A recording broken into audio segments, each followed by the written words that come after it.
ಕಾಂಗ್ರೆಸ್ನಲ್ಲಿ ಕುರ್ಚಿ ಕಿತ್ತಾಟ ಮತ್ತೊಂದು ಹಂತ ತಲುಪಿದೆ. ಸಿಎಂ ಸ್ಥಾನದ ಆಕಾಂಕ್ಷಿಗಳ ಪಟ್ಟಿ ದಿನದಿಂದ ದಿನಕ್ಕೆ ಉದ್ದವಾಗ್ತಲೇ ಇದೆ. ಇದರ ನಡುವೆ ಈಗ ಸಚಿವ ಕೆಎಚ್ ಮುನಿಯಪ್ಪ ಬೆಂಬಲಿಗರು ಮುಂದಿನ ಮುಖ್ಯಮಂತ್ರಿ ಮುನಿಯಪ್ಪ ಅಂತ ಜೈಕಾರ ಕೂಗಿದ್ದಾರೆ.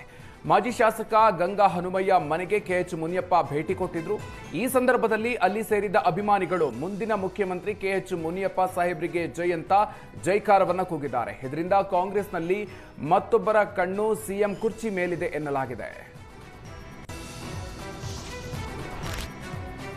ಕೇಂದ್ರ ಸಚಿವರ ಎದುರೇ ರಾಮನಗರ ಶಾಸಕರಿಗೆ ನಗರಸಭೆ ಅಧ್ಯಕ್ಷ ಆವಾಜ್ ಹಾಕಿದ ಘಟನೆ ಆಗಿದೆ. ಕೇಂದ್ರ ಸಚಿವ ವಿ ಸೋಮಣ್ಣ ರಾಮನಗರದ ರೈಲ್ವೆ ಮೇಲ್ಸೇತುವೆ ಕಾಮಗಾರಿ ವೀಕ್ಷಣೆಗೆ ಆಗಮಿಸಿದ್ರು. ಈ ಸಂದರ್ಭದಲ್ಲಿ ಕೇಂದ್ರ ಸಚಿವರಿಗೆ ಶಾಸಕ ಇಕ್ಬಾಲ್ ಹುಸೇನ್, ನಗರಸಭೆ ಅಧ್ಯಕ್ಷ ಶೇಷಾದ್ರಿ ಸಾಥ್ ನೀಡಿದರು. ರೈಲ್ವೆ ಮೇಲ್ಸೇತುವೆ ಕಾಮಗಾರಿ ವೀಕ್ಷಣೆಯ ಬಳಿಕ ಕೇಂದ್ರ ಸಚಿವರು ಸ್ಥಳೀಯರ ಸಮಸ್ಯೆ ಆಲಿಸೋದಕ್ಕೆ ಮುಂದಾಗಿದ್ದಾರೆ. ಈ ಸಂದರ್ಭದಲ್ಲಿ ಕೇಂದ್ರ ಸಚಿವರ ಮುಂದೆ ಅಳಲು ತೋಡಿಕೊಳ್ತಾ ಇದ್ದ ನಗರಸಭೆ ಸದಸ್ಯನನ್ನ ಶಾಸಕ ಇಕ್ಬಾಲ್ ಹುಸೇನ್ ತಡೆದಿದ್ದಾರೆ. ಈ ವೇಳೆ ರೊಚ್ಚಿಗೆದ್ದ ನಗರಸಭೆ ಸದಸ್ಯ ಶೇಷಾದ್ರಿ ಸಮಸ್ಯೆ ಹೇಳಿಕೊಳ್ಳೋದಕ್ಕೆ ಹೋದ್ರೆ ನೀವ್ಯಾಕೆ ತಡೀತೀರಿ ಅಂತ ಶಾಸಕರಿಗೆ ಗದರಿಸಿದ್ದಾರೆ.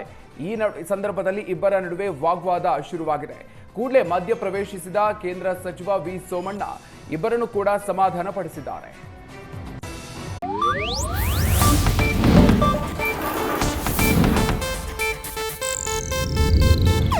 ಇದು ಏಷ್ಯಾನೆಟ್ ನ್ಯೂಸ್ ನೆಟ್ವರ್ಕ್ ಪ್ರಸ್ತುತಿ.